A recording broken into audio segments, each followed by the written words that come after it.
Well, of course, you got to keep in mind that I'm a product of the 60s, meaning in 1964, I was like 12 years old when the Beatles hit the Ed Sullivan Show. So I was part of that wave, what I call it the renaissance of rock and roll that began with the Beatles and the invasion of the British, all the musicians coming from Britain.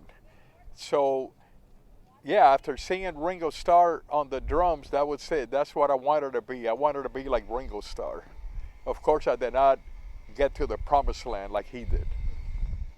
Well, I think every musician's dream is to be able to please the crowd and hope that that that you give them something, you can lift them, you can make them feel good for a minute, you can make them forget about everything that's going on and take them for a ride, a musical ride.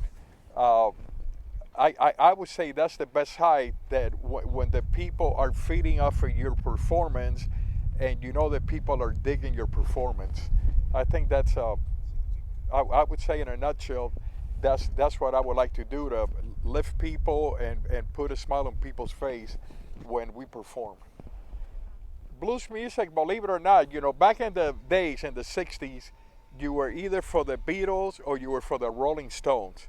And my heart always belonged to the Beatles, okay? But I tell you, the Rolling Stones were an incredible band, and I remember they had a reputation as being a rhythm and blues band. And I didn't quite understand it, although I felt like their music felt really good, you know?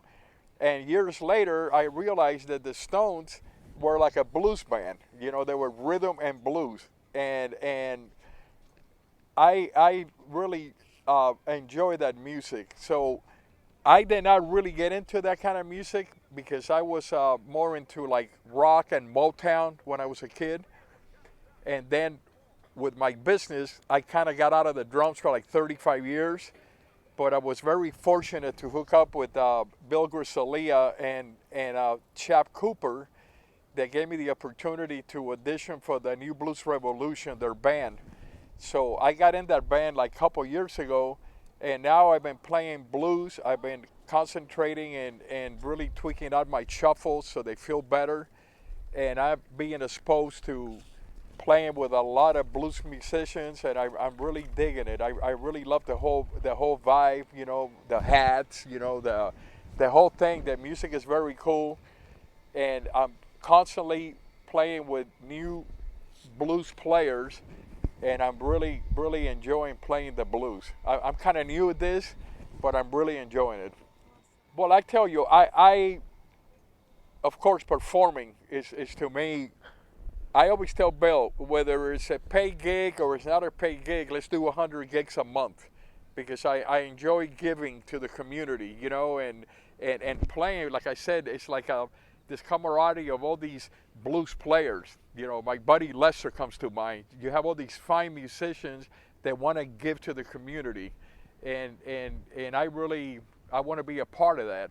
And I know there's a program that I want to get more involved, but this gentleman, I call him Mate, Steve Proctor. He's involved with a program where they give to kids or handicapped children or veterans. Uh, I want to be more included in that as far as what the Blue Society is doing. I think anything to do with veterans, senior citizen, older people, or children is a win-win for everybody. One word, one word.